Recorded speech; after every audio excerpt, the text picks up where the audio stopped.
What's going on, everybody? How's it going? How's it shaking? This is Bridging the Geekdoms podcast. Yeah, it is. I'm going to try and talk like this the entire show. What do you think? I don't think I can handle another second of it. Well, I already want to die, so you can do it. What's going on, everybody? I'm Slav, and with me, as always, not as always. I wasn't even here last week. Yeah, we held it down. We did. But I have returned. But with me is on one side, this side. Yeah, we'll go this way first. How does this work? Like that.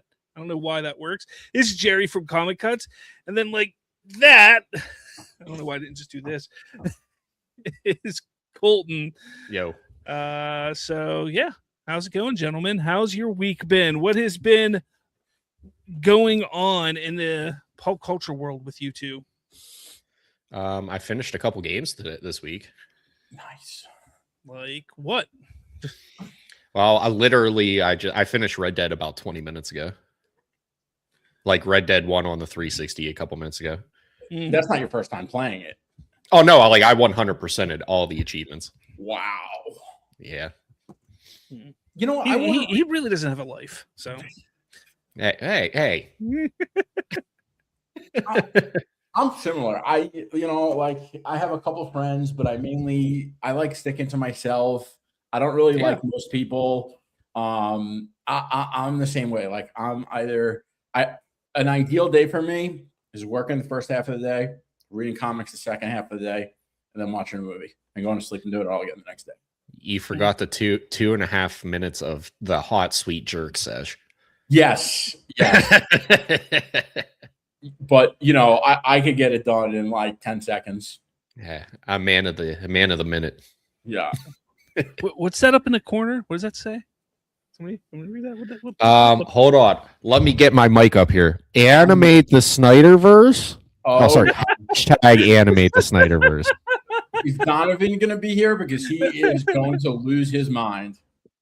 Oh, that was funny this week. That was great. That was fucking great. The funny part is, well, let's go with that. Actually, let me pull this up. So Jerry, start talking about what happened here because it is funny. I devised a plan to prank Donovan. I was like, I am going to tweet out that they need to fire James Gunn to restore the DCU. And immediately Slav was like, oh, this is going to be a blast. Let's see if Donovan actually disagrees with me when I disagree with you, because I think he's just trying to disagree with me. And I was like, okay, but I need to take it like one notch down because that's a little too much and it's kind of embarrassing to say. And then I came up with something that was equally as embarrassing, that the only way to restore the DCU was to hire Zack Snyder to make the Batman movie. So I did it. People took it like very seriously, which I was kind of surprised. Like if you've been following me for a bit, you would know that's not something I would ever say. But you deleted the post? Yeah, because I didn't want people after we got Donovan, I was like, I'm not going to take any more embarrassment on it. But Donovan, like a full 24 hours later, and even after like a full 24 hours later that I said it was a joke, and I didn't want to fully say like it's not. I wanted to say that it was a joke, but I didn't want to say it was just for Donovan. I wanted to save that for the show. But Donovan still fell for it, even though if he just read the first comment under it, he would have saw that I said the whole thing was a joke. And then after I told him it was a joke, a full day later, he says to me, "You don't really believe that, do you?" And I'm like, dude, like, And I came in and had some fun too. Yeah. Colton came in. It was a full Bridging the Geekdoms prank on Donovan. Yeah. Hold on a second. Let me do this. There we go. Okay. So that happened. And then I saw Matt Jarbo, who is Donovan's like go-to like attack. Like it's either Matt Jarbo or Sean O'Rourke. And here he is. Look. Oh, hey, hi, Donovan. And And he said that I used to hate the Snyderverse, but on rewatch I get it. And I said I thought that was Donovan for a moment because I was just like scrolling through X. It is his logo. Yeah, it's the logo he uses. And that laughed. But then Donovan got so mad. God, man, I'm not. Nobody's double teaming you, Donovan. It was a joke. It Just was like a prank, bro. It was a joke. I put it right there. Like He's my still goodness. so- that's what I try to say. Like, you know, you got to be able to scroll and move on. Otherwise, you know, there was like an art thing that I saw. I think it was from a Miami Art Basel, where it was like social media is harmful to your health. Like that warning was made for people like Donovan, because Donovan needs to learn. Donovan, it's all love. I know you're probably not going to take it that way, but it has to be said. You need to learn how to scroll and move on. Otherwise, social media is going to be really harmful to your mental health. Yeah. But also, Snyder and Ayer should definitely come back and help out the DCU. Yeah, they need this it. just in. Hold on. Hold on. I gotta do this. Where's it at? Come on, find it. There it is. So this just in. From Cosmic Book News. That's where you get all of your breaking news, pulp culture beats, man. Like that. Cosmic Book News or nothing else. Exclusive. Zack Snyder's The Dark Knight Returns is ready to go, and Jay Oliva is with him. He says, yeah. He says, I'm told they're itching to go. The movie is built for IMAX, and pieces are lining up for Snyder to finally get his shot at Frank Miller's Batman. I've also been told Christopher Nolan is directly involved with getting the Paramount Warner Brother Discovery deal through. Okay. Also, hi, Donovan. All love, no hate from us. Yeah. But the Jeopardy thing is serious. We really do want to have you on to do Jeopardy. That's not a prank. That's not to fuck with you. That's just to have fun. And I think we'd all have fun playing Jeopardy. Anyway, so looking at this ridiculous thing that I literally just saw 30 seconds ago is the most idiotic thing I think I've ever seen. Look, Cosmic Book News just doesn't. They know no ends of looking like complete idiots. Matt McGloin over there. I would love. Look, I know I've ragged on Matt McGloin, who runs Comic Book News for probably the better part of 2 years, but I want him to come on our show. I actually want to have a discussion with him and find out what is going on. Where, like, why does he post this kind of stuff? Like, that's what I want to do, because it was just about 5-6 months ago when he wrote an article saying that Christopher Nolan is pushing for Universal to get Warner Brothers Discovery. And now here he's saying he's directly involved with getting the Paramount Warner Brother deal through. Why would Christopher Nolan care about Paramount? He's with Universal. Like, that's where his deal is with Universal. Like, and he's not going to move away from Universal because they're making boatloads of money. His last 2 movies were ginormous. So I don't know. Like, this is dumb. And Zack Snyder, The Dark Knight Returns. What? Dude, he hasn't even put out his latest movie, The Last Photographer. Like, come on now. Come on. That's because he's the last decent photographer that did a DC film. It's a biography. You're going with this, aren't you? Oh yeah, I am. I'm the Dark Knight. I'm the Zack Snyder in this conversation. Jeez. Okay, so who do we have in the comments here? We got Hunter Iggy. He says, did you see Cosmic Book News says that Paramount is going to release to theaters Zack and Ayer cut? Well, Cosmic Book News is now saying this. So which is it? I would unironically wouldn't mind seeing the Ayer cut, though. I've read the script. It is better than what we got in 2016 or whenever it came out. But I mean, it is what it is. Like, yeah, I wouldn't mind seeing it. I wouldn't hate to see it, but I'm not like dying for it. Hungry Almighty, Snyderverse died almost 15 years ago, and we're still on this. Hi, Hungry. It was fun last week. Donovan, Cosmic Book News needs to be held accountable for lying on public forums. Spreading misinformation is dangerous and harmful. Amen to that, brother. Taking the words out of my mouth. Hungry Almighty, let's hypothetically say Gunn is out of DC after Man of Tomorrow. Would Warner Brothers really stop the DCU? I don't think so. Not when they still have David Cornsweet and the actors that they have. Here's a better question. Let's say Gunn is out. Is there a chance that whoever owns DC would make the Batman universe canon to the DCU and have DCU Batman be the Reeves Batman? Probably not. Fanimator says, come on, leave Donovan alone. It's all in fun and jest. If he can't laugh at himself and other things, then come on. What are we doing in this world? If you can't laugh at yourself, laugh at the fact that Zack Snyder isn't coming back to the DCU. No, or laugh at Bob. Bob's fun to laugh at. You're not wrong. You're not wrong. All right, let's get to the first thing that I want to talk about.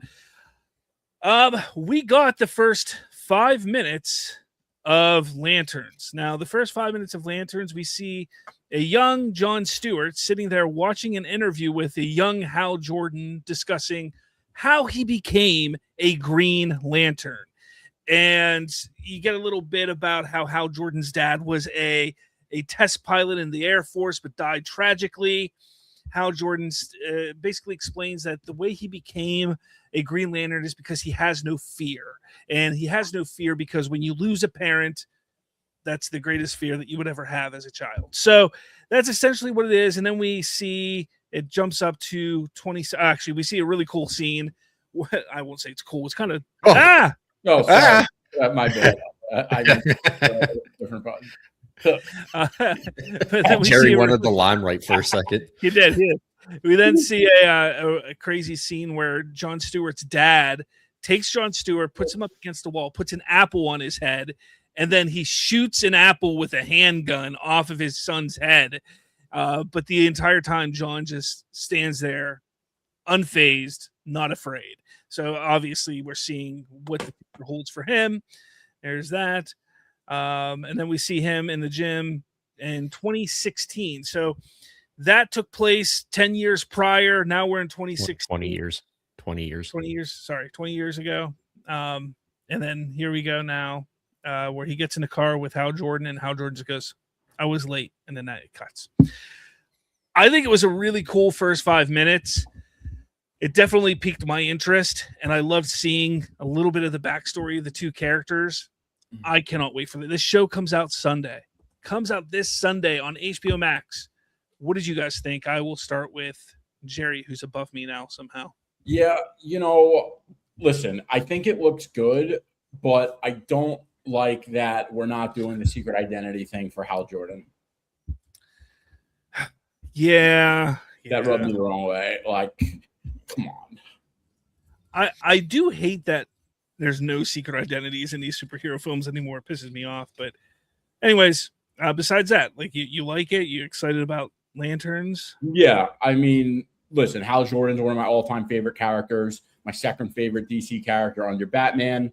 Probably even tied with Batman these days. But yeah, like I think this show is going to be great. I've heard from people that know what they're doing, and I spoke to you guys about this, who I heard that from. So I think the show is going to be fire. I can't wait. It's nice to have a fire superhero show coming back. It feels like we haven't had a really good superhero show in a really long time. And Colton, what are your thoughts? I thought it looked dope. I mean, the little bit you see of the costume in this, I'm not a big fan of how it looked. It looked too TV, if that makes sense. It looks like it was cheap. That's just me. And also, someone that was born in 96, also relatable. My dad also took me outside and shot an apple off my head. Really? You're gonna. Yeah. That's fucking sick. No, I'm kidding. I was like, bro. No, but what a misdirect it would have been if that was like how Jon Stewart died in this universe. Is like first 5 minutes, boom. Yeah. Oh, look who. Wait. Am I supposed to piss my pants now, like I said in the chat? You got to piss on your camera so we can see the waterfall. I think we'll get booted off of YouTube. But we have OnlyFans. Hungry says, What if we got a prequel animated DCU show that tells Hal Jordan's story in the DCU? Animation, you get Hal, and in live action, you get Jon Stewart. A massive Hal fan. I'll take any Hal with Hal at this point. I think a lot of people will be pissed off about that. I would be. I think we got to see how this show runs and how it goes, because we don't know what's going to happen at the end. You know, I think that there's still a chance that Hal will be around after this show. Not saying for sure, but I think there's a possibility. And even if not, you can always, if this show is a huge success, you could do Lanterns the 90s and do a show about a young Hal Jordan. You know, like you could do something like that if this show's a big enough success. But I can't wait. Well, go ahead. I was going to say, I think the reason they picked Jon Stewart is because of diversity. I really do think that's the reason. Because think about it. James Gunn likes characters with fun personalities. Hal Jordan is the one with the fun personality, not Jon Stewart. So I just I don't know any other reason to pick Jon Stewart. Everyone knows Hal Jordan is the GOAT Green Lantern. Everyone knows Hal Jordan is the one that made the Green Lanterns popular in the modern age. They barely make Jon Stewart comics. So I just don't understand why. It's the only thing I can think of is like diversity. And listen, I do think diversity, I don't want to say diversity is important, but I do think representation is important. I do think that it is important for kids to get to grow up and see versions of themselves on the screen. But I don't know if this was the right character to do that with when you're sidelining Hal Jordan. Yeah, no, you're not wrong. Now, I've always said Jon Stewart is my favorite Green Lantern, but that's mainly because that's who I watched in the Justice League cartoon when I was younger. And I always have been a fan of Jon Stewart. Not that I don't like Hal Jordan. It's just that's what I had. So now, obviously, I've read different comic books with Hal Jordan that I truly enjoyed. But I'm excited to see Jon Stewart. And hey, it is what it is. I don't understand why, and I'm not saying this is you, Jerry. I just don't understand why so many people have to freak out about this kind of stuff. They freak out about the decisions that filmmakers and creatives make. I get that they want to see Hal Jordan on the screen at some point and done well, better than Ryan Reynolds did. But if the story's good, if it's set in the DC universe, if it's exploring DC as a whole, I'm all for it. I don't, let's see, because at some point down the line, there'll be another story and there's going to be a Hal Jordan. Yeah, it's just, that's how I look at it. The reason why I really understand it, especially when it comes to Hal Jordan, is that we've never had a legitimate live action Hal Jordan. It would be one thing if the Snyderverse at least had a Green Lantern movie that you could watch at home and know it's a faithful adaptation that does the character. We've never had that.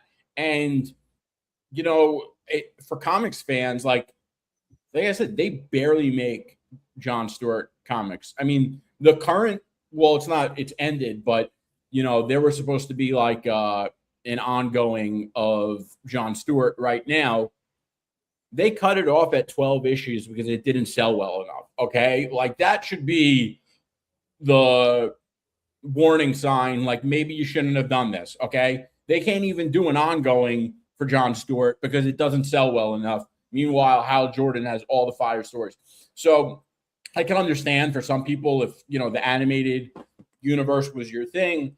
But the comics are the source material. And I don't know, it's just driving me kind of crazy now that we're getting, and I'm pretty confident with what's going to happen in the first episode, and it's going to make a lot of people freak out, which I think was another stupid idea.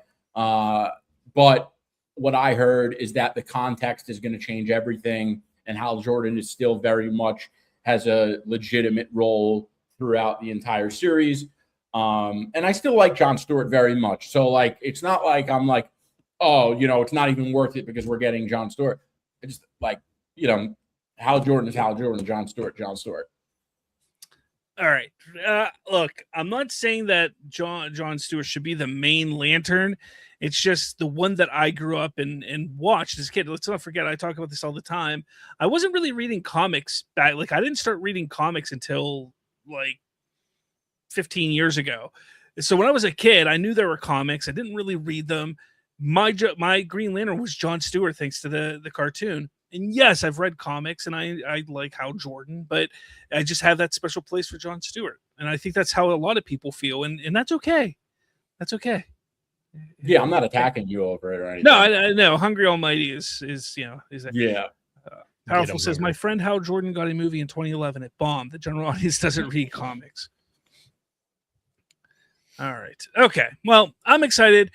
My other show, Slav's Free Talk, on Mondays will be discussing Lanterns every single week during its first season and its season. So be on the lookout for that. It's going to be a lot of fun for sure. And maybe I have a guest or two pop in to have those discussions with us. Maybe. We'll see. I don't know. All right. Moving on. I had to bring this up because I saw it on X and we talked about this guy a few weeks back, but Jody's Corner. So Jody here, who pisses on the Snyder Cult and the Snyderverse, pisses on anything DCU with James Gunn, says, bring Patty Jenkins back to finish her Wonder Woman trilogy. It's only right. Pam and Mike need to make it happen. Mike DeLuca and Pam Abdi, need to make it happen. James Gunn and Snyder both failed DC. Let Patty help save DC. Did he watch Wonder Woman 84? Yeah. Did yeah. He saw the highlights of 1984 and was like, didn't seem that bad. They cut the best 5 minutes of the film. Yeah, no, Wonder Woman rapes a guy. She never throws a punch. She gets defeated by wind. She doesn't fly. She falls with style. That movie's atrocious. And that was Patty Jenkins. It was Patty Jenkins through and through. So, Jerry, we had it wrong the whole time. Zack Snyder won't save the DCU. Patty Jenkins will. Oh God, I'm a fan of Gal Gadot, but like that second Wonder Woman movie, I didn't even watch. You didn't watch it? No, dude, it's terrible. But if I don't think the movie's going to be good, I don't watch it because my time is valuable. You know? I get that, but you have to watch it to understand how bad it is. Like everything I just said happens in that movie. Right. Like she legitimate rapes a guy. She legitimate gets defeated by wind. One of her biggest comic rivals, Cheetah, is in this movie. And you would think Cheetah probably going to be a physical altercation and a big fight. No, she never throws a punch. She actually puts on the gold wingsuit at one point in time. Has this gold wingsuit, which is huge in the comics. Like it's a battle armor. She uses it to fly there and then takes it off before they even fight. She didn't want to get it dirty. Duh. It's so bad. So bad. Irresponsible movie like that. Yeah. Anyways, I wanted to make fun of Jody for that because it is one of the dumbest things I've seen on the internet in a while. Yeah. Let's see here. We got some comments. Let's kind of catch up on these. Let's see. Hungry says also, I'm not saying John isn't great because I like John, but there's a reason why John's character works better with the League and not his own stories. No, okay. Johnny Dome. What's going on, Johnny Dome? I love saying Johnny Dome like that. He says, I would prefer Kevin Smith over her. We're actually going to be talking about Kevin Smith here shortly, so get ready for that. And D-Man says, where's Kevin Smith on this stream? Well, he's not in the stream. We're going to talk about him, but he's not on the stream. It'd be really come on if Donovan comes to play Jeopardy. Let's see if we can get Kevin Smith to be the host and he can ask the questions. Please. That would be great. Powerful says Wonder Woman movie of any kind wouldn't work. I love female superheroes, but people don't like them. Only two were successful. The first Wonder Woman and Captain Marvel. Hunter's asking if I saw his other comments. Let's see. Did I miss? That's. Hunter, Did you see it? Yeah. I didn't see it. Now I got to see it. Ball. I'm blind. I'm blind. I'm losing my hair. Hungry Almighty, Wonder Woman can get her own solo and be successful in the DCU only if Batman comes first. All right. Clay flop. Johnny Dones says Kevin Smith writes DC stuff, so I'm writing and him writing and directing something would be cool. Yeah, he has, but he's also worked on Marvel stuff before as well, so he's done everything. D-Man says they need to go mythological with the next Wonder Woman movie. I kind of threw a pitch idea yesterday during my watch along where it's set in modern day and they make it as grounded and intense as Captain America the Winter Soldier. And you take that approach with Wonder Woman.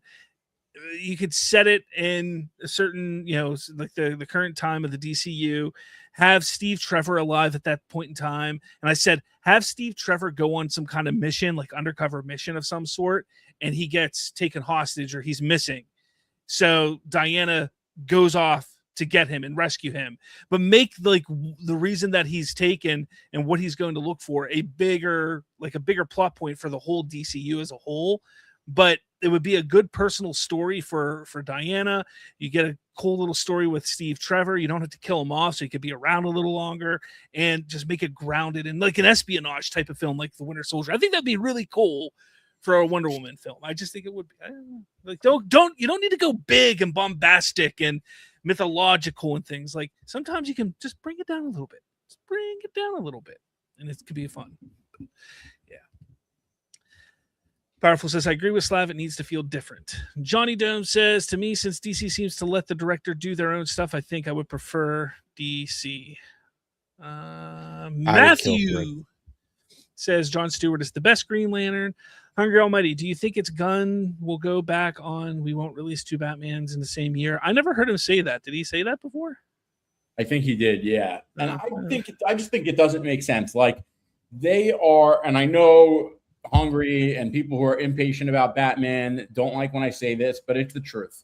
They are going to let the Batman Part 2 have its theatrical run before announcing the Batman actor, before doing this stuff, because DC fans don't get along. And the second they have another Batman, there's going to be fights, there's going to be division, and the comparisons are going to impact box office for the Batman Part 2 and for DCU Batman.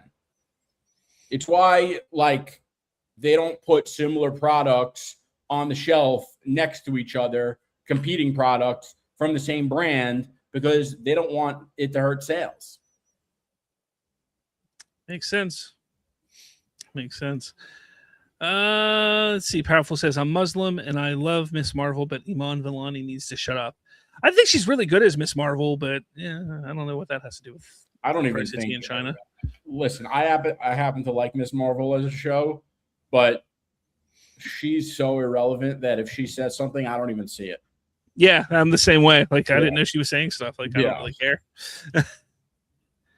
Johnny Dome says, in my opinion, spacing out the big characters is smart. Marvel sort of ran out of their big characters. The thing is everybody says like Marvel ran out of their big characters. Their biggest character wasn't a big character when the movie released. Like Iron Man was not a good selling comic. It was people didn't really care about Iron Man. And, well, he became the biggest character. So, I don't know. Okay, you guys are going on about different things. Let's move on to the next story here. Let's do that so we don't get too behind like you guys did last week. Whoa. We did good. We held it down, bro. You guys held it down. All right, so I want to bring this up. We may get a little bit political here, but I felt this was important to kind of discuss because I am a big Halo fan. And we talk about Halo quite a bit on this channel and other things. The composer who made the music for the first 3 Halo games, Marty O'Donnell, was actually set to go to a convention called the SAC Anime this coming, I think this week or next week, or it's coming up. I don't remember when it is. It's coming up. But the whole idea was that they were going to have kind of a reunion with a bunch of the people from the original trilogy of Halo coming together at this convention. But the problem is they decided to disinvite him from this reunion. Oh, it's next month is the conference. Now, that to me is ridiculous because they said that, well, let's pull up the article from Geeks and Gamers here. Let's see. Halo composer and Republican congressional candidate Marty O'Donnell says he has been disinvited from the upcoming SAC anime convention after LGBTQ staff members reportedly objected to his appearance over his political comments. Comments that were previously portrayed by Kamala Harris aligned social media account as calling for the persecution of LGBTQ plus people. There's one significant problem with the characterization. O'Donnell never called for the LGBTQ crowd people to be persecuted in the comments being cited. And he revealed his removal from the convention in the next post.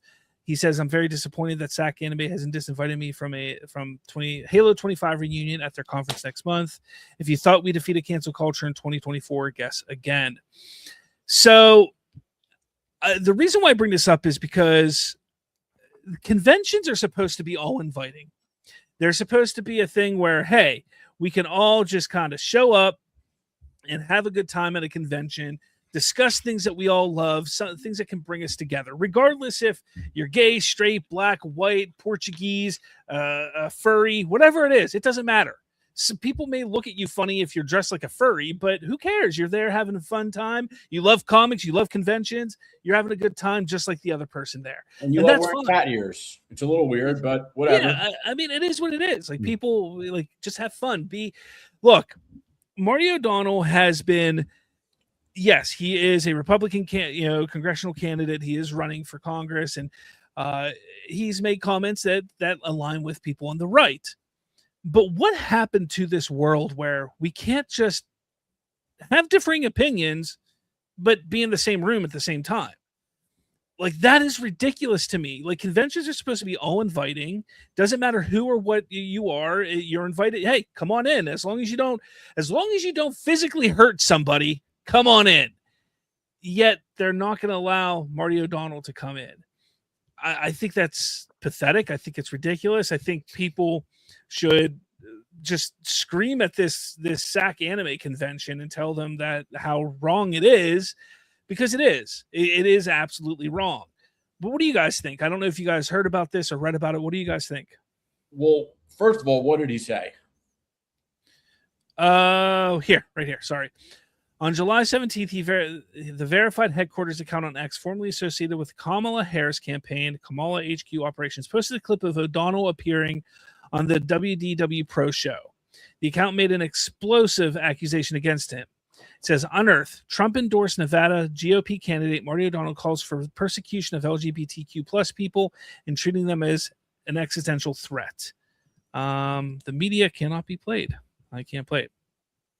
Yeah, but that is not what O'Donnell says in the relevant comments, as can be seen in the video player. Let's see if I do this.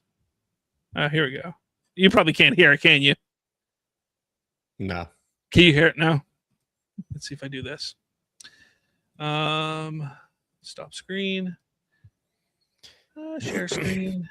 Let's see if we can do this again. But the world that we live in that is like that, to buy you some time to do what you're doing, is really just we are too connected with social media and everything, and everybody thinks that everybody gives a fuck about what you think. Yeah. And if you don't think that way, you're wrong. And we just live in a cesspool like that. That's my Here it goes. Hopefully you guys can hear it now. I don't hear anything. No? Yeah, I don't hear it. I press to hear it. Why can we not hear it? Hey, powerful. Whoa. Halo's still cool, damn it. Don't be saying no one cares about Halo. Audio. I'm going to try one more time.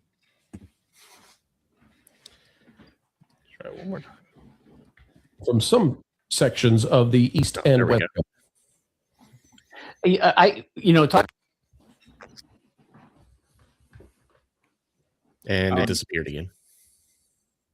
Can't hear it again? Yeah, Nope. I can't hear it. That's ridiculous. I don't know. He doesn't say what everybody says he says. But anyways, go ahead. What are your thoughts?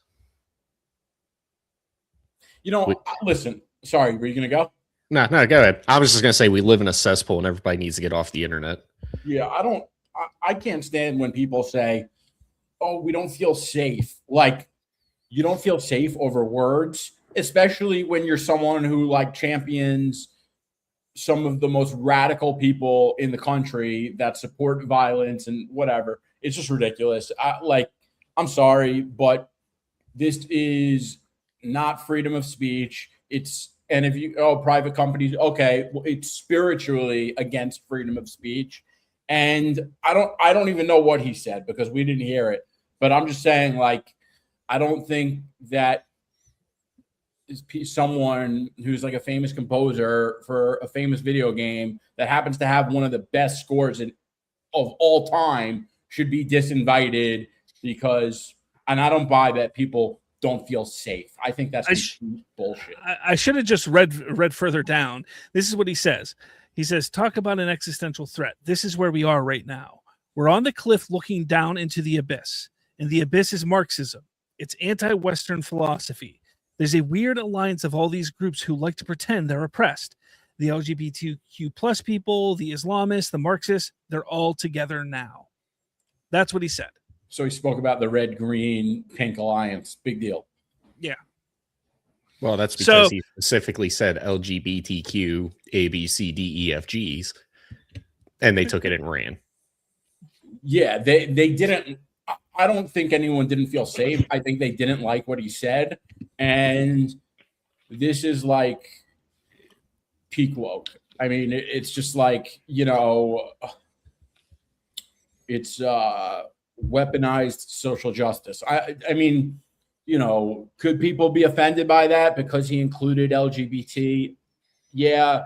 But like, I don't think that's really what it was. I think that people didn't like that he's talking shit about Marxism. I think that's more the thing. Yeah, no, you're not wrong. I don't know. I hate this. I hate that this kind of stuff keeps happening, especially to somebody as cool as Marty O'Donnell. Like, I've been following his career since the early 2000s because of Halo. So when I saw this and this is what was going on, I was kind of like, oh, come on. Like, of all people, like, he's a stand-up guy. He's a nice guy. Yeah. And I'm not endorsing what he said. It's not something I would have said. But I don't think people didn't feel safe. Like, I don't buy that. No, it's ridiculous. Also, D-Man, I would greatly appreciate, and I think we should make Halo great again hats, but, MHGA. And make them green. Make them great again. Boy. I guess a lot of people were upset about Campaign Evolved. I liked it, but I still haven't finished the new missions. I started playing them. They're not great, but it is what it is. It's Halo. It's fun. Speaking of Halo, actually a little off topic. So my brother, who is 8 years older than me, so he's almost 50 years old, has kind of just like he's discovered, not that he didn't play video games when he was younger, but he's sort of discovered video games now late in his life here. And he played through the first Halo game recently for the first time. And he texted me today and he's like, I just played through the first Halo game. It was loads of fun. It was so much fun. I'm like, dude, welcome to 2001. Yeah. Dude, your brother's going to have the coolest midlife crisis. Yeah. Yeah. You're just going to go over there and be like, I found this old Atari here. Dude, he had an Atari. He had a Sega Genesis. And then after that, I carried on the household with video game systems. But he had that kind of stuff when he was younger. But he kind of got out of it. He was too busy having sex and stuff like that. Wow. We will not talk about dudes that get ass on this podcast. Isn't he your brother-in-law? Hey. Wait, what? Didn't you say he's your brother-in-law, Slav? Who? The guy that just got into Halo. Oh, no, that's my brother. Like my actual brother. Oh, okay. Okay. I was like, whoa. We're talking about And powerful, do not worry. We don't support or endorse Islamophobia. we do not. No. I mean, people need to, have good lives. That kind of thing. Yeah. You do it like as long as you're not hurting others. I don't care what. If you give me a reason to hate you, I'm going to hate you. If you're cool, then we're cool. Yeah, easy way to put it. All right, let's move on, and then we'll hit some of these comments in a minute because I thought this is interesting. Coyote vs. Acme debuted with a perfect 100% score on Rotten Tomatoes. Now, this movie has quite the journey over time here. So this film originally was made and going to be put out by Warner Brothers Discovery. David Zaslav and the company there were like, nope, we're not doing it. We're shelving it. It's getting put in a vault, never to be seen again. And then this company called Ketchup, after a couple years, decided to, hey, we'll take it off of you. I think they paid $70 million. Is that what it is in here? Something like that. They spent a crazy amount of money for it so they could release it. And now it's coming out later this year, very soon, actually. And actually, I think, is it this weekend? Maybe it's, I don't know. Words are tough for me to read. Anyways, so it's coming out and people are loving it. What is weird about this is I read the script for it. Now, I'm starting to question whether it was the actual script for the movie or not, but I read a script for it a couple years ago when all this was going on, and the script was complete ass. Like, it was like I read this script and I was like, they can't release this movie. But now apparently it's looking pretty good. It's dropped down a bit. Let's take a look at what it is now. We have gone on the record on this show and said this was going to be ass. Yeah, definitely have. It is currently at a 96% after 47 reviews. So, what do you guys think? Are you gonna go see it? Are you gonna go see it? No. Check it out. Comes out. Maybe if it's on streaming and I have my niece, maybe.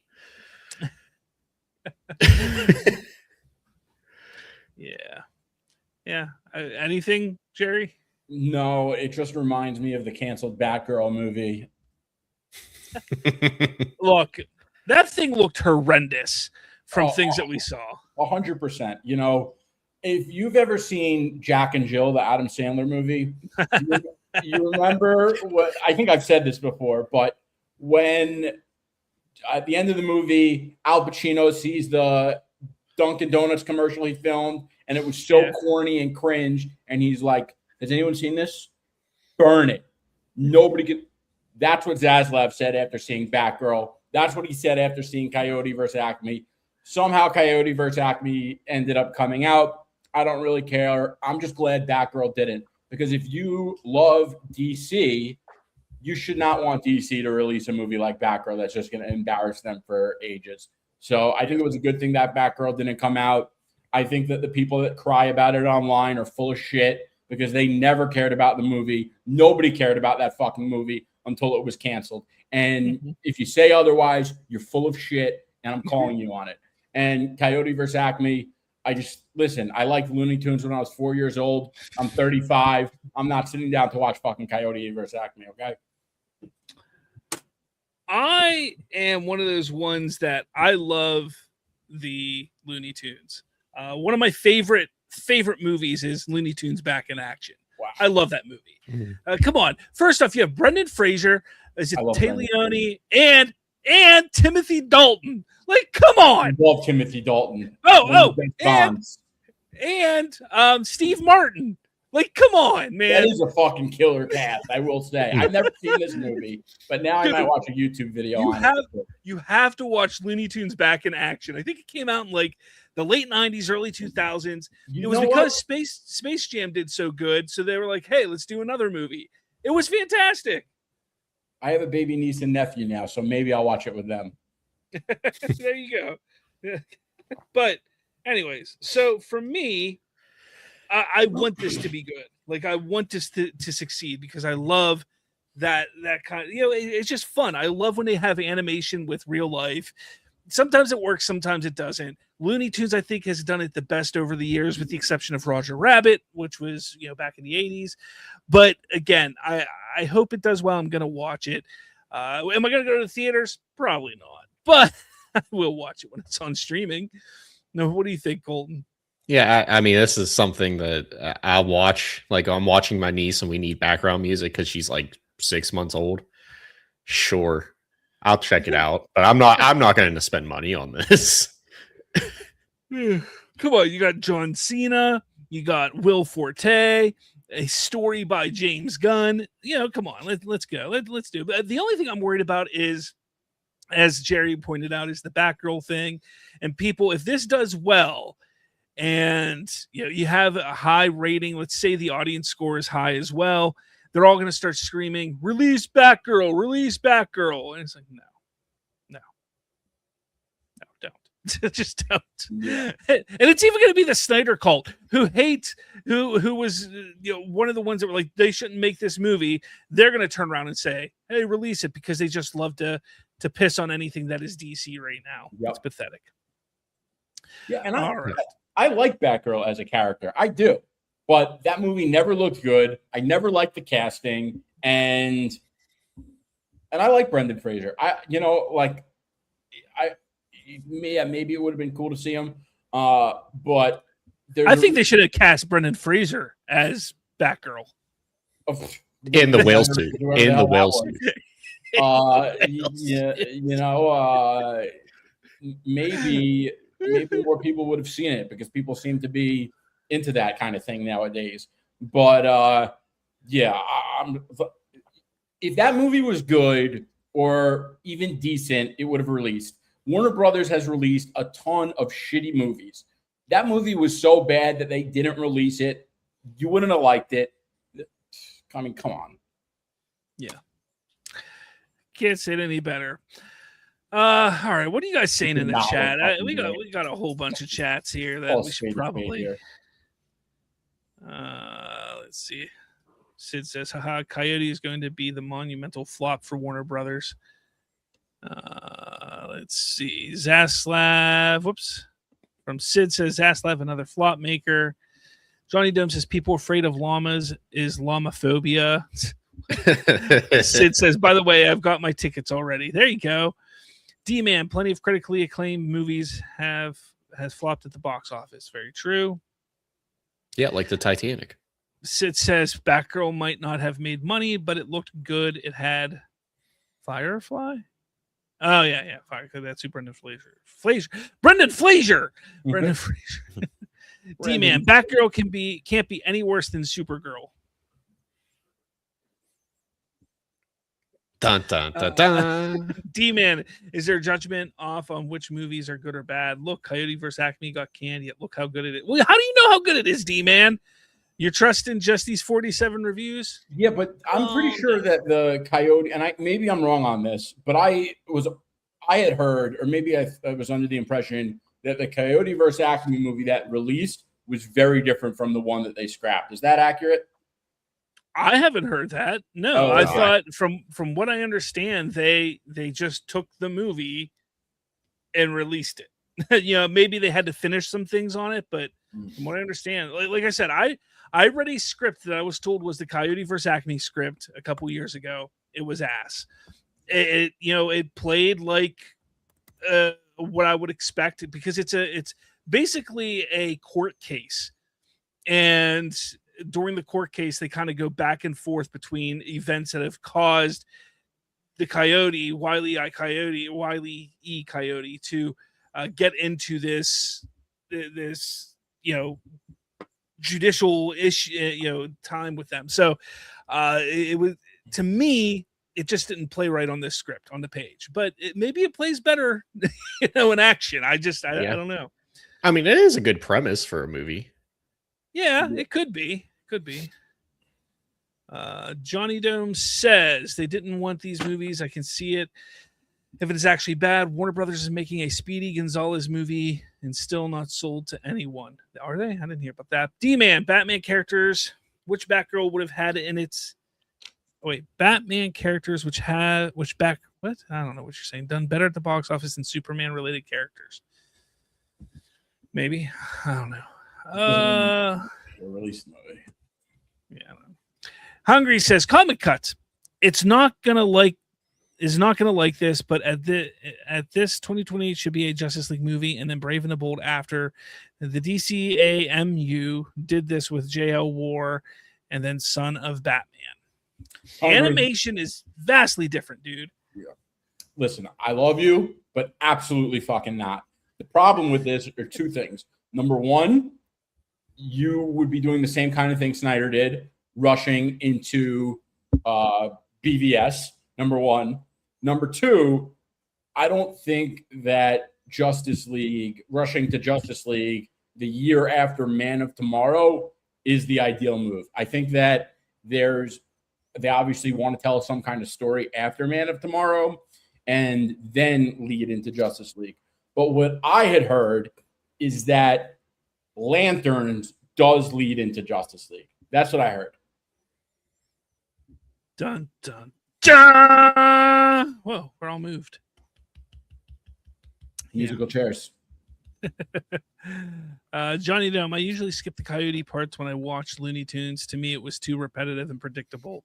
That was the funniness about it. Come on, man. But he would run into a rock that had a tunnel painted on it. It was fucking hilarious. He would paint the tunnels so it didn't look like he could run through it. Then the Roadrunner would run through it, but then the coyote couldn't. Yeah, somehow the Roadrunner broke physics and was able to pass all of his atoms through the wall, but the coyote couldn't. All right, let's move to the next topic, which is Ewan McGregor wants to spend the rest of his career playing Obi-Wan Kenobi. This is a story that you picked out, Colton. What do you have to say here? I mean, I am a big fan of Ewan McGregor. Is it Ewan? Ewan? Ewan? Oh, wow. I've been pronouncing that wrong for 30 years. Ewan McGregor. But I think it's McGregor. We'll just say Obi-Wan. Obi-Wan wanting to play Obi-Wan for the rest of his career is cool. But it's a shame that Disney probably won't bring him back unless they're like, please revive the universe for us. Well, we're gonna shoehorn you into Grogu, please. That Obi-Wan show was atrocious. It was atrocious. It was not as bad as The Acolyte. Nothing can be that bad in this story. I hope not. But it was bad. It was really, really, really, really bad. And apparently, Ewan McGregor's been talking about like, hey, we could do a continuation of that of my story after I leave Luke and Leia, who didn't really know me in the original trilogy, but now know me now. And it's like, dude, you guys fucked it up enough already. We don't need you fucking it up. Look, as much as I love Ewan McGregor and love to see him portray the character, it's so tough for me, for loving Star Wars as much as I do, to see the damage that continuously is being done to the characters, to the lore, to the story. I'm just over it. Like, we got a Star Wars movie coming out in like 9 months, and I'm just not excited. Do we really? Mandalorian and Grogu was terrible, and now we got another one coming in May, and I think it's going to be a good movie, but I don't think it's the kind of movie Star Wars needs to restore the brand. The reason I think it's going to be a good movie is simply the fact that Disney is, putting together Sean Levy and Ryan Gosling for another movie. They're obviously happy with Starfighter, but like, you need Jedi, you need Sith, you don't need Mandalorian, you don't need Starfighter. At this point, like, hire Michael fucking Bay or something. Like, you need a movie. You need a movie. Why is the Star Destroyer turning into a Transformer? There's explosions everywhere. We don't understand why. When Obi-Wan came out and they played like the final scene where he, went to, what the fuck is the planet called again? The sand planet? Tatooine. When he goes to Tatooine to see who is this guy?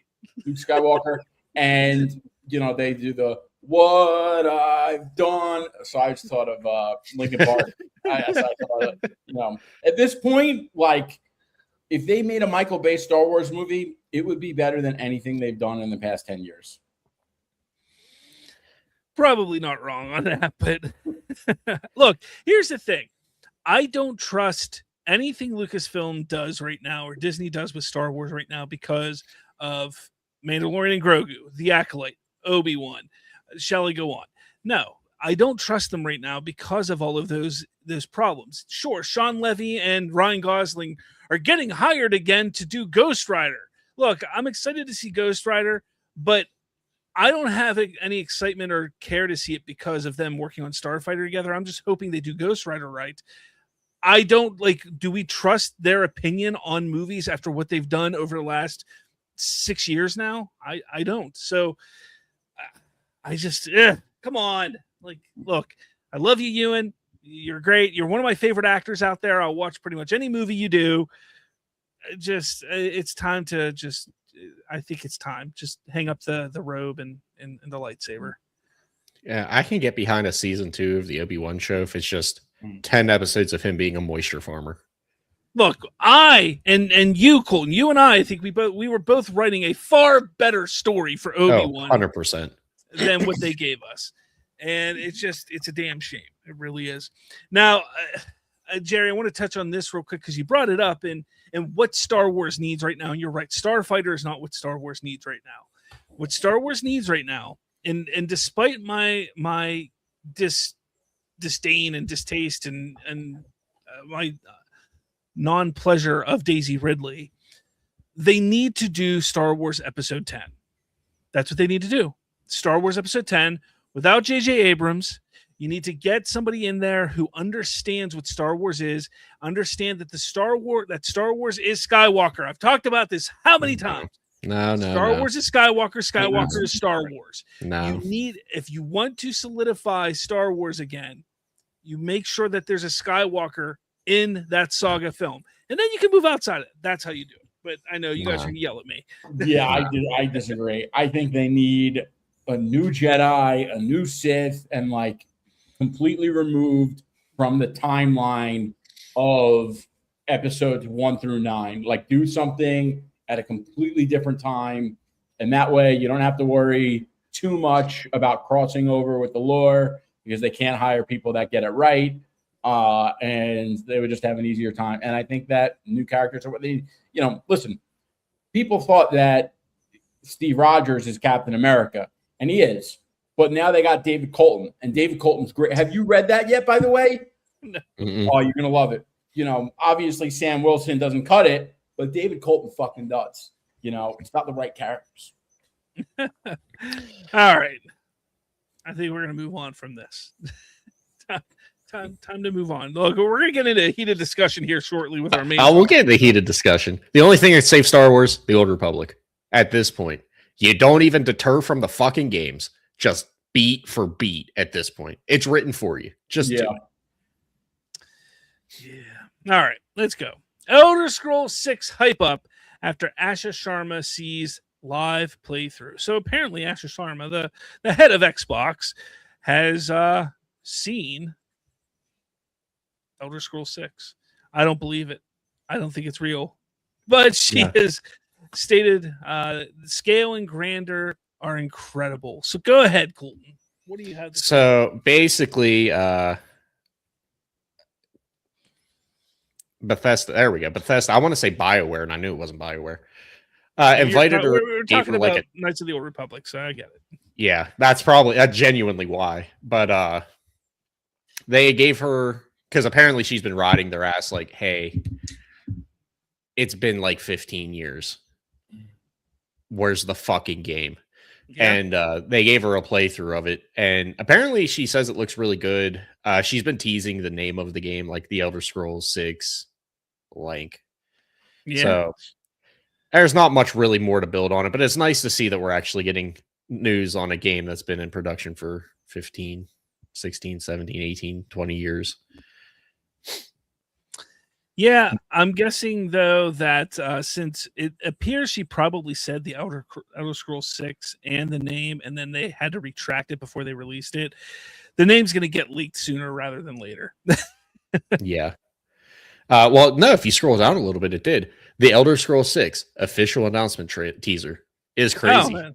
That's an interesting name. Yeah. For sure. I don't know. Are you excited, Jerry, about Elder Scrolls? Nah, I never got into these games, but I like Asha Sharma. I could fix her.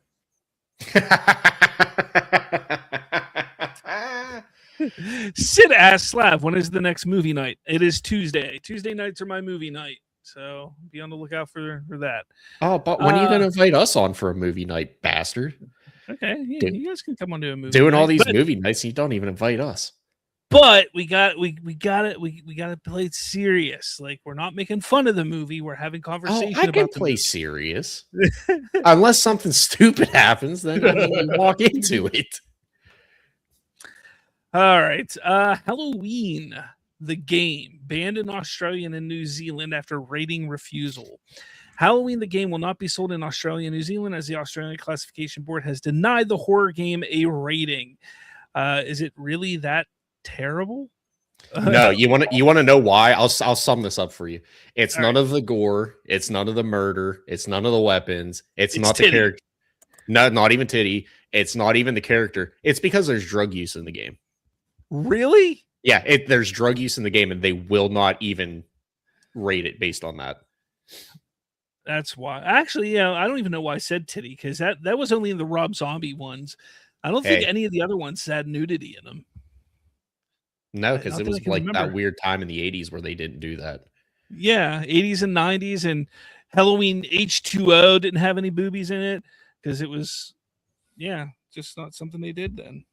Yeah, boobies in horror movies are like a really, really recent thing in the genre. No, not recent, because the Texas Chainsaw Massacre, the Friday the 13th movies, they had it. I guess. Anyways, okay. That's ridiculous. I didn't even know this game was being made, to be honest with you. Are they trying to kind of build on the success that was the Friday the 13th game 10 years ago? Yeah. Oh, so fun fact about that game. Remember Adam Sessler from X-Play? Yeah. He was that the douchebag. Yeah, he was the one behind that game, and they never got the rights to Jason. And that's why the game got shut down. That's crazy. That's wild. So it's shut down. Like, you can't even play it now? No, I don't think you can. I don't remember if it has a single player version, but I know you can't play it anymore. You can't even buy it. Yeah. What were you saying, Jerry? I said Australia is so soft. This is so ridiculous. Dude, they are so soft. Like, some of the stuff they're doing is nuts lately, but great. You would think that a country where koalas kind of just come at you from every direction and try to kill you and give you chlamydia, they would be a little more open to this stuff, but yeah, or literally everything is trying to kill you. Yeah, literally everything. Steve Now this one's a very niche thing that I thought was cool. Have either of you guys played RuneScape? I never have. I had a buddy who played it. Alex, remember Alex? He played it. So it's for general gist, it's a cheap generic knockoff of World of Warcraft. So for reference, to get level 99 doing shrimp and anchovies, shrimp give you about 3 XP every time you catch one. And I think anchovies give you 5. And this guy has taken, I think it was like 4 years to do this. And if you scroll down a little bit further, he caught like 200 and some odd thousand shrimp and well, yeah, see, there you have fishing points. So imagine doing that for 4 years and you're doing nothing but clicking. There's no interaction in the game. I mean, you could talk to people, but that's it. That's so stupid. I mean, as someone who's played RuneScape, that's fucking impressive. And you have way more dedication than I will ever have in my life to do something. Ever. So dumb. All right. I know we're gonna jump into comic stuff, but this one I actually put into the chat here, or into the outline, or whatever things. So Marvel Comics and Star Wars have announced a upcoming crossover event. A galaxy far, far away is headed to the world outside your window. To celebrate the 50th anniversary of Star Wars and Marvel Universe collide in Star Wars Marvel Hope Assembles, launching in January 2027. It will be written by pulp culture icon Kevin Smith and drawn by Uncanny X-Men superstar Dave Marquez. The historic 5-issue comic book limited series assembles heroes and villains from both universes in a single saga for the first time. The series follows Marvel heroes as they see the events of Star Wars unfolding on Earth and before their very eyes. After a spell shatters reality, the Avengers, Spider-Man, and more will team up with heroes like Luke Skywalker, Princess Leia, and Han Solo and Chewbacca, while Doctor Doom will align himself with the likes of Darth Vader and the Galactic Empire. I want to know Jerry's thoughts on this before I get your thoughts. You know, Jerry. I'm a little torn, but I'm leaning more towards hating it. And I'll tell you why. The only redeeming aspect to this is Doctor Doom teaming up with Darth Vader. That is the only thing about it that sounds cool. But why? I mean, maybe they're trying to help sales for their Star Wars comics. But then why is Kevin Smith writing it? And I like Kevin Smith, okay? I do. I grew up on his movies. I'm a fan of his. But I'm a fan of his stoner movies, not his comic writing. Yeah. So Colton. One, Kevin Smith definitely was please let me do this, please, please, please, please, please, let me do it, please, please, please, and got on my nerves enough to do this. Yeah. And I don't see how this is going to be good because the two universes to me don't seem like they'll meld well together. The story cannot be that good to make this make sense. I agree. Yeah. So here's the thing. Kevin Smith is in this era of his career where he is just whoring himself out however he can. He doesn't care essentially what it is. If it's going to make him some money, sure. And especially if he's going to be able to get to play in a sandbox that he adores, such as Star Wars and Marvel. So I get it. Look, he did Masters of the Universe for Netflix. He did 2 seasons of that, which was critically panned. You sit there and you take a look, guys, Kevin Smith, as Jerry said, he had his stoner films of the past were fantastic. I think everything after Clerks 2 starts to go downhill quite a bit. And Clerks 3 was horrendous in my opinion. Granted, he had some pretty cool, movies. Red State was really good. The Walrus film Tusk was interesting. But then, he was trying to just do some weird shit and whatever. He's getting finance for it. He's able to do it. Go for it. Knock yourself out. I don't care what you do. I agree. I'm a little worried about this. I'm just a little itsy bitsy worried because his comics aren't typically they're not holy crap, these are amazing comics.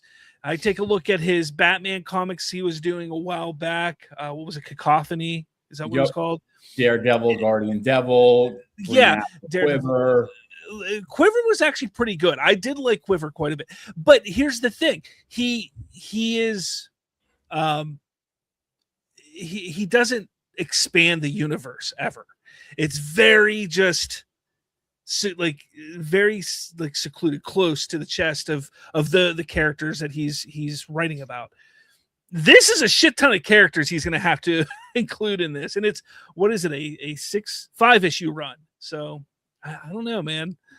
I don't know. They could do 38 or 44 page issues. They do that a lot. So that's possible. But even still, Kevin Smith is not the guy for this. I don't even think Marvel's not convincing me that they're taking this seriously because Kevin Smith is writing it. Yeah. I just think it's interesting. Why? I get that they want to celebrate the 50th anniversary. I get that. And I'm sure, and what I'm gathering from this, because it's the 50th anniversary of A New Hope. So is it just going to be the events of New Hope are playing out, and it just so happens that there's Marvel characters involved with it? Because I can't imagine they're going to go beyond A New Hope because that's the 50th anniversary. So maybe that makes it a little easier for him I to don't think write it? it'll be. I think it's just a gimmick. I think that they're going to say it's for the 50th anniversary of New Hope. And I think that I think the goal of this is probably to sell more Star Wars comics, or maybe to just sell any comics. Oh. Yeah, maybe. Maybe. Look, I'm excited about them doing some interesting things with Star Wars next year. This isn't it, though. It really isn't. Like, just give us a good like Star Wars comic run for once. The last Hey. good one was Darth Vader. Oh, fair. See, yeah. See? Yeah. Dr. Afra wasn't bad, or Afra wasn't terrible. Is it Afra? I don't know. Dr. Afro sounds hilarious. All right. I think that's all for what we have. What do you have, Jerry? For You know, the new issue for Absolute Batman came out yesterday, and they really throw Bruce Wayne, Absolute Bruce Wayne, through the ringer. So if you haven't read it yet, I'm going to get into spoilers on this one. So, but what is it? Which one? Number 24 or 23? I forget. Let me take a look. I forget the number. I think it's 23. Hold on. So yeah, it's 23. Yeah, so 23. And basically, you know, all the villains, like not all of them, but a lot of them are Batman, Bruce Wayne's best friends from growing up. You know, Ozzy, Waylon, Harvey, and he is like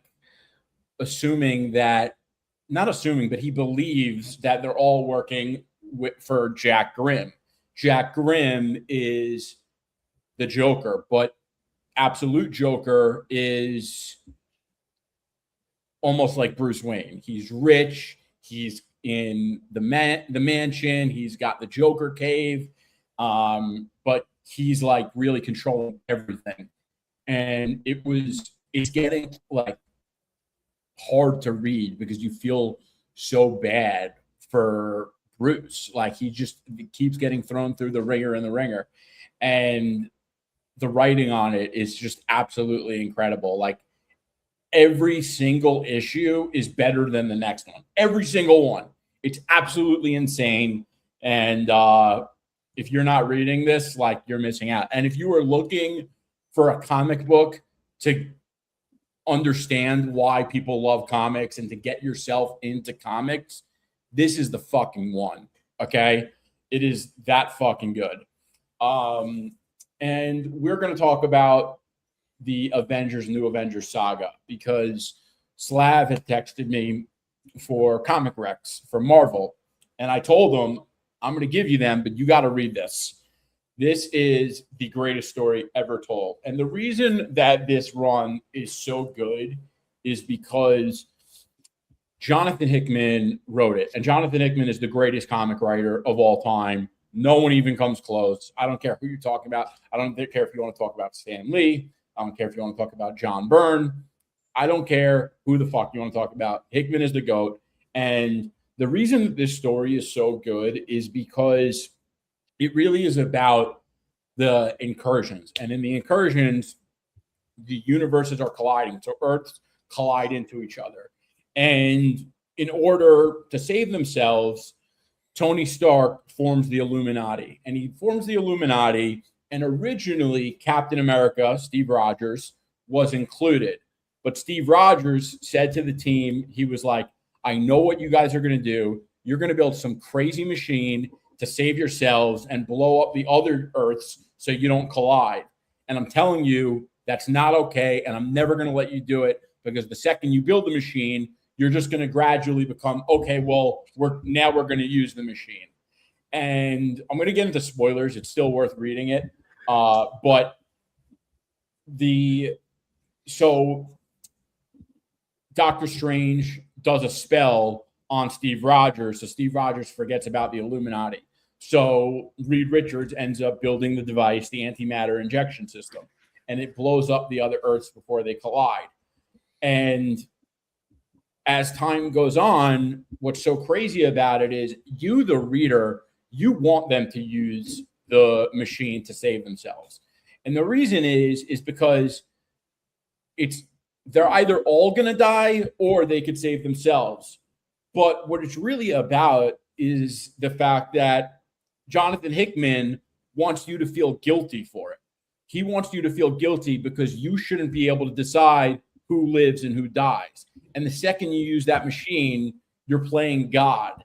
And it's just such a crazy thing to sit with and experience. It really is the greatest story ever told.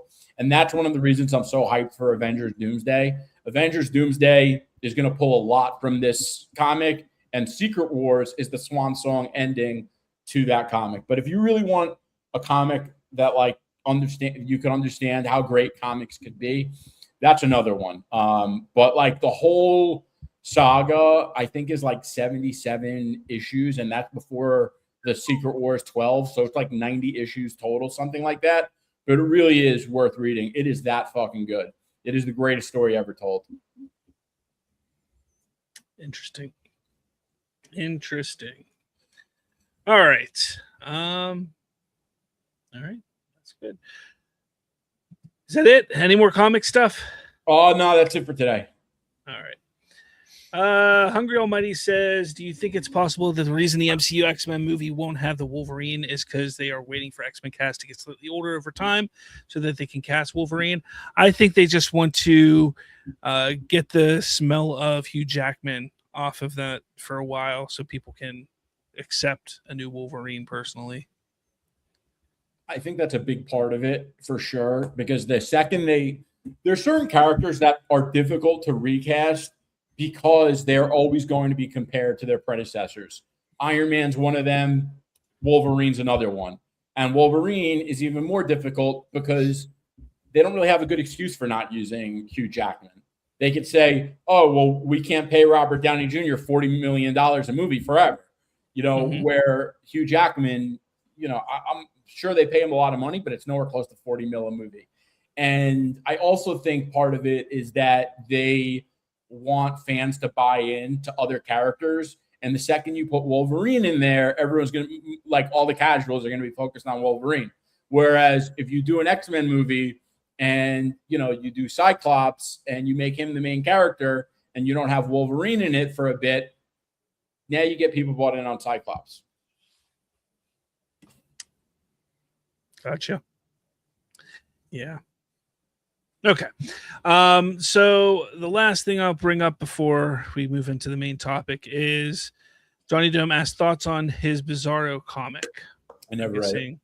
Yeah, I didn't read it either. Yeah, I've never read it. All right. So main topic. Is there superhero fatigue? All right. So the basis of this is because I made a video the other day on Slav Street Talk where I kind of discussed why I believe there is superhero fatigue. I talked to Jerry about it a little bit via text message. I guess it was earlier this week. Maybe it was last week. I don't remember. And we said, oh, no, let's save this for the show. Let's make this the main topic for the show. So that's what we're doing here. So let's just lay out first what I think why there is superhero fatigue. Kind of the stuff that I talked about in my video. One of the big reasons why I say that, because we take a look at the superhero genre, say 10, 15 years ago compared to today. Obviously, there's an issue. It's not making as much money. The audience isn't as interested or invested in these films as they were back then. Now, some people love to sit there and say, well, it's due to lack of quality. And I don't disagree with that. I don't. I do believe that there is a lack of quality now compared to 2015, 2016, 2017. However, that's not to say that the quality wasn't bad with some movies back then either, because the quality was bad. And I know I'm not going to bring up what I think is one of the worst MCU movies. I'm not going to bring that up as saying that's bad quality, even though it is, but a lot of people are going to disagree with me. But I take a look at movies like Ant-Man and the Wasp, those two movies which came out back then, they weren't great. They weren't great movies. They were B-level movies, but they made a shit ton of money still. Now imagine those two movies being brought out in today's world during 2024, 2025. They wouldn't make the money that they made back then. They just wouldn't. So that's kind of my basis in saying, look, there's fatigue. Because yes, quality may be low, but quality has not always been extremely high for these films. It was low with some films back then, but those movies were still making money. Even your B tier characters, your Guardians of the Galaxy, your Ant-Mans, your Aquamans, like they were making bunches and bunches and bunches of money. The B tier, not your A tier characters. Now your A tier characters kind of struggle to make money. And even when you have a good quality film like Thunderbolts, the interest just isn't there because they're just kind of like, we're kind of over this whole superhero thing. The Thunderbolts is a fantastic film, just didn't make money. However, I say if you release that movie in 2015, 2016, it makes probably $800 million. So to me, yes, quality plays a role, but when you take a look at what it was 15 years ago to today, yeah, people have lost interest. The thing is that's not a bad thing. All genres do this. Westerns, action films of the 80s, comedies, spoof films, all those genres have had their moment in the sun and then fallen off. That doesn't mean that they just go away forever. They're still around. You still get them in some form or fashion. And sometimes over time, sometimes it's just re-envisioning, reimagining, redoing the approach to these genres to get them back into the public interest again. And that's what they need to do with comic book films. So that's my whole basis on why I say, yes, there is superhero fatigue, but it's not a bad thing because it's not like we're going to lose superhero films. They're still going to be there. They just have to kind of relearn on what to do to get a big audience like they once did. So, Jerry, I know this is something that you feel passionate about as well. What do you think? I don't think superhero fatigue was ever real. I think that it became a narrative because superhero movies started to underperform. And I think that there are a lot of forces in the industry that never liked the genre being as big as it was because it took away from a lot of other aspects of the business of movies. The problem was never the superhero genre itself. Comic book movies, superhero movies, they still perform when they offer something different. But we are also coming out of COVID, and the business of cinema has never fully bounced back.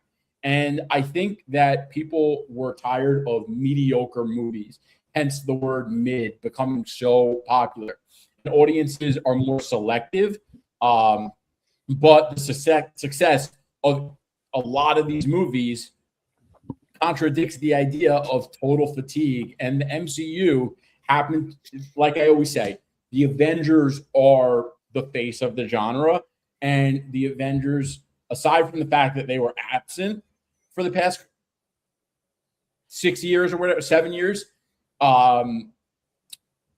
there were a lot of movies from the MCU where, like, you could pinpoint where the downturn happened. And I think the downturn happened with Doctor Strange, the Multiverse of Madness.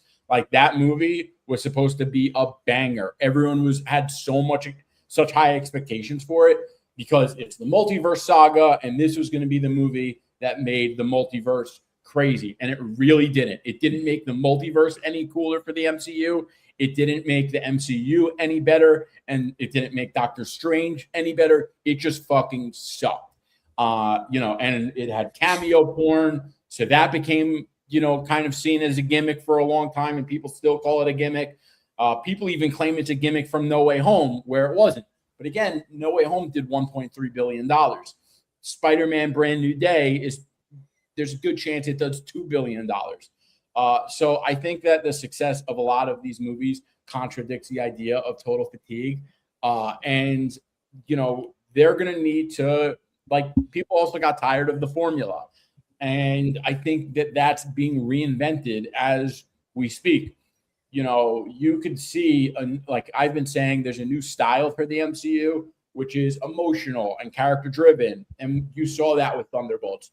You saw that with Spider-Man Brand New Day. You could even say that for Fantastic Four. But these characters obviously have enormous cultural staying power. Batman, Superman, Spider-Man, X-Men, they're always popular. They're always going to be popular. I don't think superhero fatigue was ever a real thing. I think it was a narrative whipped up by the media, and they were probably in cahoots with, a lot of studios that want other movies to be dominant in cinema other than superheroes. But I don't think and I don't think it's fair to say, oh, well, Spider-Man does well because he's Spider-Man. Like, there's a lot of Spider-Man movies that haven't done as well as Brand New Day is doing. So, and I think the genre is capable of reinvention, and we're seeing it from Marvel. I think that Superman, was innovative for the genre. I haven't seen Supergirl, so I can't speak to that. But the other issue, I think, is that there was a lot of saturation, and there were a lot of made-for-TV product that just wasn't good. Like, the MCU really fucked up with a lot of its Disney Plus content. Falcon and the Winter Soldier was supposed to be, haymaker of a show, and it wasn't. There's a lot of shows, so and it's just oversaturation. They were making too much of it because they were trying to meet this demand that they felt was there for streamers like Disney Plus and HBO Max, and that never really worked out for live action for the most part. Sure, some shows did well, but even Daredevil didn't do well on Disney Plus. Like, a lot of people didn't watch it. So yeah, I don't think superhero fatigue is a real thing. I think that people got tired of the formula. People got tired of lackluster movies. And since Endgame, that's really been the problem. We've had a lot of movies come out that just fucking suck. And, Blue Beetle, I thought was horrible, but there were a lot of people that were willing to say they love Blue Beetle. And I don't think they really love Blue Beetle. I think it was just a mid movie that happened to come out at a downturn. So, people will say, oh, it's a fun movie. But people love superhero genre movies, and they're never going to stop loving superhero movies. And yeah, I think fatigue was propaganda from day one. So before you jump in, Colton, I just want to point something out. So you agreed with me, Jerry. On which part? You constantly said, you said multiple times, people were tired, oversaturation. People were tired of these movies. Another way of explaining tired is fatigue.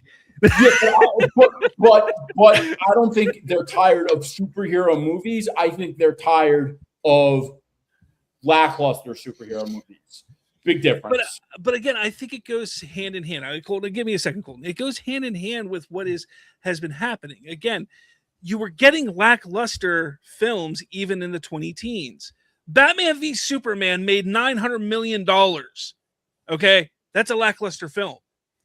There's a lot of people that love that movie, but it still made $900 million. Ant-Man and the Wasp, the first Ant-Man, made $500 million. By no right, that movie should have made that much money. But I disagree with that. I think it was a good movie. Paul Rudd is the star; he's a huge star. It had Michael Douglas also. Like, that was a great movie, and it had star power. But so do the movies today. So do the films that are coming out today. They have star power. They have bigger stars than Paul Rudd in most of them. And it's just not succeeding. I don't know. All right, Colton, go ahead. All right. Ding, ding, ding. It's my turn. I'm going to say I'm somewhere in the middle here. I mean, obviously, the ebb and the flow of the business, it's going to people are going to get bored with it and they're going to want horror or they're going to want comedy, whatever. But I do think we've had a direction with even Zack Snyderverse, the Snyderverse had some kind of direction it was going. When you look at Iron Man 2 Endgame, there was an overarching story. Since the end of Endgame, even with the DCU and Marvel now, there's no overall story, so no one really gives a shit. So then you have to throw something in like Avengers Doomsday that's going to be like, oh yeah, we all have a hard on. That's a familiar word. I think, there's stars and everything. It's not really the star power and anything like that. I think it's just the lack of creative direction. Like what you had Shang-Chi and you did nothing with Shang-Chi afterwards. You had the Eternals and nothing built on, and then nothing built up to Doomsday. And now all of a sudden you have Doomsday. There's nothing for anybody in between there to get excited for at all. Justice League made $600 and almost $700 million. That's crazy. Right. But again, that proves that back then there weren't good movies that were making a shit ton of money. Look, you may like Ant-Man, whatever, like Ant-Man. I think it's bad. The thing that was going on then is the brand was simply Marvel superhero films. Let's go see it. This is the next big action movie. Let's go see it. And it got to a point where people were just like, I'm kind of over it. It's kind of like, oh, look, some of these movies actually aren't really good. And the ones that are good, people just aren't going to see. I think that overall just kind of proves it. And I don't understand why people have this so much hatred for hearing superhero fatigue. I don't understand that, because you could go back to the 70s and say there's Western fatigue, because there was. Westerns started to die out. In the 90s, you could say, the 80s action hero films, man, there's fatigue on that. People just aren't into it anymore. You see, they started to just not make as much money because people weren't going to see them anymore. You see this with every genre. Eventually, they just kind of die off because people just get sick of them. Again, that's not a bad thing. People act like, oh, you're saying superhero fatigue. You don't know what the hell you're talking about. There's no such thing. You're an idiot. No, I know you're not saying. I know. No, I said it. Damn it. but you see that all the time, and it's like, guys, like, it's not a bad thing. Actually, if anything, I'm more excited about the prospect of superhero fatigue, because that's going to push these creatives, these filmmakers, to try and reinvent, like you said, the genre so it can get people into it again. Because this genre, where it's different from Westerns and the comedies and things like that, you can have all of that in this genre.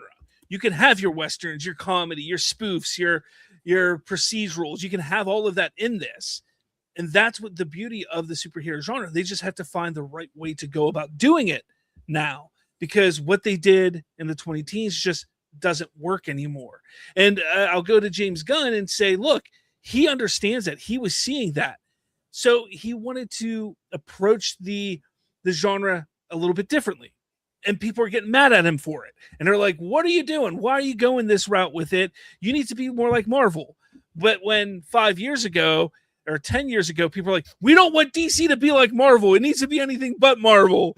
And they have to just find the right thing. And again, I don't understand why people act like saying superhero fatigue is such a bad thing. And then you have people like John Campea, who Spider-Man comes out and makes $1 billion in the first week. He's like, where's this superhero fatigue at? Where's it at? I don't see it.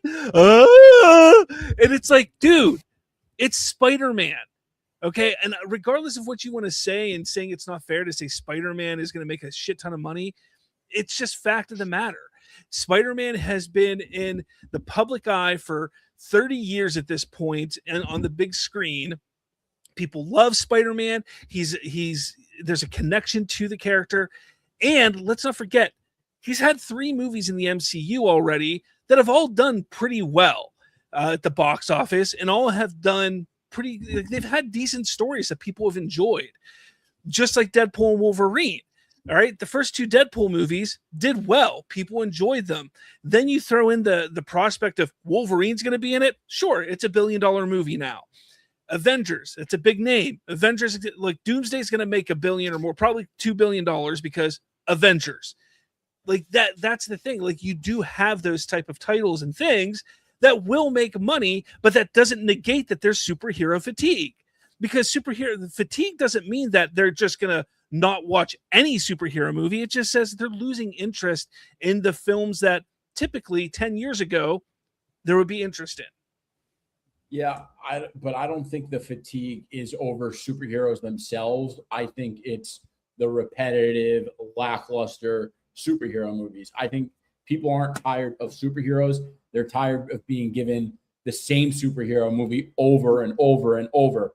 And if Spider-Man Brand New Day wasn't as good as it was, it wouldn't be doing as well as it is. It's not just that it's the Spider-Man brand. It's also a movie that is resonating really well with fans. It's not even the best Tom Holland Spider-Man movie. And it's making this much money. So I think Far From Home is the best one.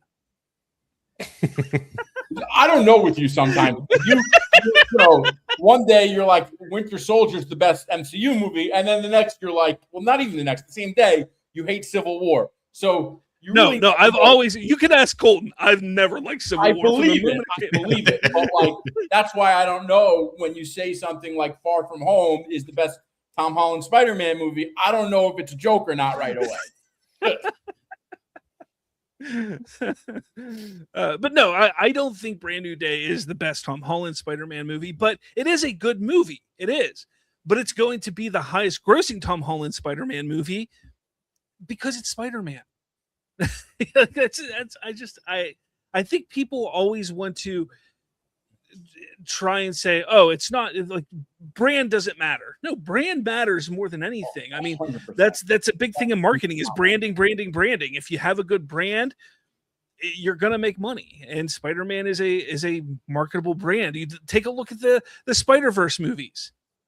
Look, that first Spider-Verse movie, it's good, it's enjoyable, but is it like a $1 billion movie? The second one was ass. I don't care what anybody says. The second one wasn't good at all.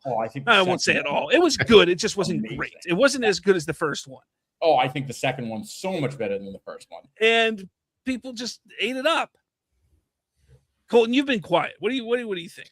I don't know. I'm listening to your opinion. I mean, I think a lot of the problem with the genre is the loud minority bitching and complaining, or not even the minority, the loud online presence of the culture is like, we want this, we want this, we want this. So studios think, well, we got to churn out 15 projects a year. We don't care what it is. We got to send it out because that's what people want. And in reality, it's like 500 people online. People don't know what they want until you sell it to them.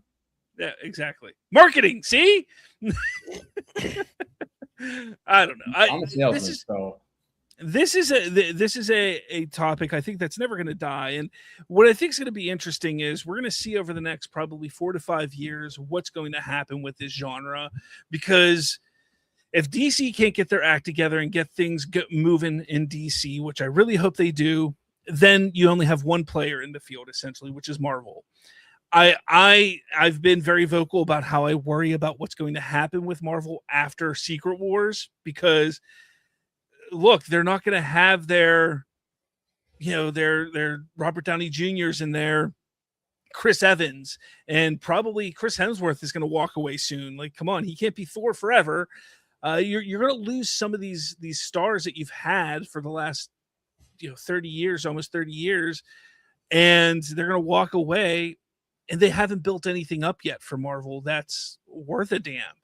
And that, to me, I sit there and say, look, if DC doesn't get their act together and they're not there to help push Marvel's just going to fall apart, and the genre is going to kind of die off for a while. I think that's just what's going to happen. So it's going to be interesting to see what happens for sure. That's why they're really fucking up with the 2028 slate. Like Black Panther 3 without real T'Challa, and then Ghost Rider. Like, that is so crazy to me that's what they're doing after Secret Wars. I can't even get over it. Yeah, it doesn't make much sense. It really doesn't, how they're handling things. And now there's rumors that they're going to have what's his name in Black Panther 3 again. He was in the second one. Namor. Namor, thank you. Oh, he's Yeah. one of my favorite characters. Well, which is fine. Like he's a cool character, but are they not able to just make a Namor film? Like like they just want to put him in there. Like, yeah, like come on, like I would lose my shit if they made a Namor movie. yeah. I hope you find it. Thanks. Fanimator says he's stoked for Coyote versus Acme. Peely Well, that makes one of us. says Aquaman made over $1 billion. It wouldn't make anything close to that nowadays. 100% agree. A lot of that is the economy and the box office being down. Hungry Almighty says Far From Home was absolute garbage and almost made me give up MCU Smiter. Whoa. Jeez. I didn't think it was garbage. I thought It was not. Look, I enjoyed Far From Home. It's not the best. I was joking there, but I enjoyed it enough. I like Mysterio, so like I wanted to see more of him for sure. But yeah, he was great. Yeah. Let's see. Hungry says Iron Man is not a C-list as people claim. Just because he wasn't a popular Spidey and X-Men doesn't mean he's some C-list. You act like Iron Man was on the same level as Guardians before the MCU. Look at his comic book sales back then. They weren't very good. And I'm not going to sit there and say that he was C-list to the point where he was ragged on or nobody knew about him. People knew about him. I knew of Iron Man back then. I knew what he was and who he was. But the general audience had zero idea who he was, just like the Guardians of the Galaxy at that point. Yes, comic book fans and superhero fans knew, but the general audience really but he had an animated show in the 90s. He had a lot of iconic storylines. That show was so bad, though. I'm not saying it was good or not. I never watched it. I'm just saying, like, Guardians of the Galaxy didn't get an animated show in the 90s. Like, Iron Man was popular enough to get a show like that. You need to look it up online. When he would get into the Iron Man suit, it would go from hand-drawn animation to computer-generated animation for his suit-up sequence to become Iron Man, and then it would go back to hand-drawn animation. It was just... I've seen it, actually. It looks stupid. Really dumb. Yeah.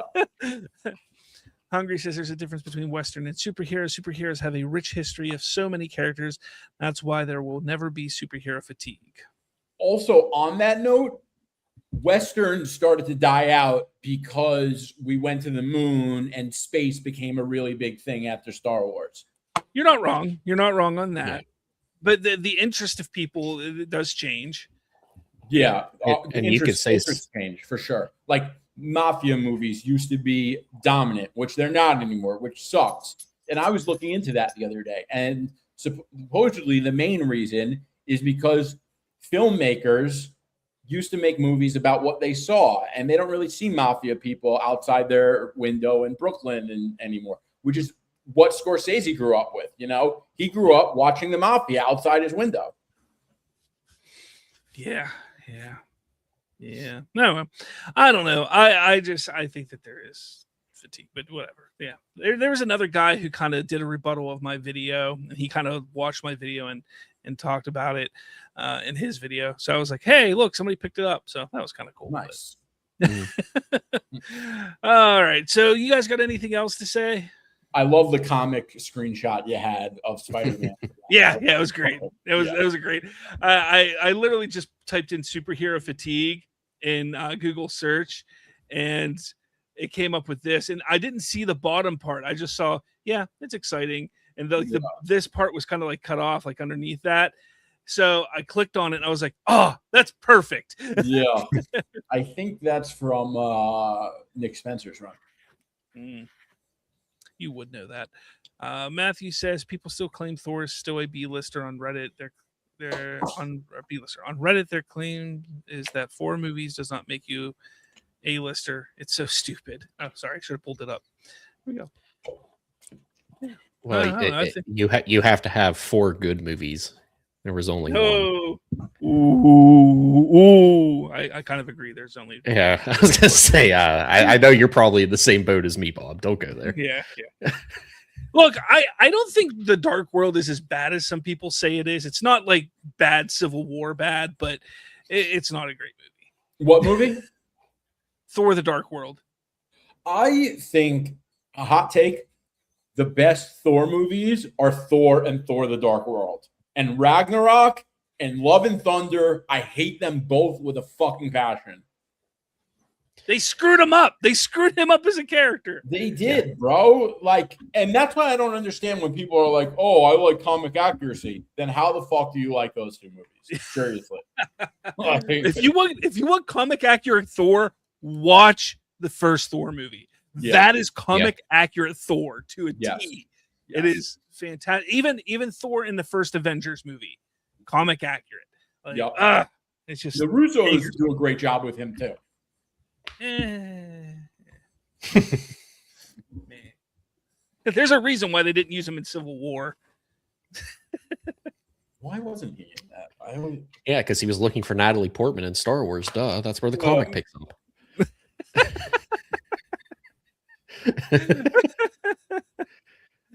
Oh boy, this is They ridiculous. claim the reason he wasn't in it was because he was off-world looking for the Infinity Stones. But I'm sure there's a real business reason.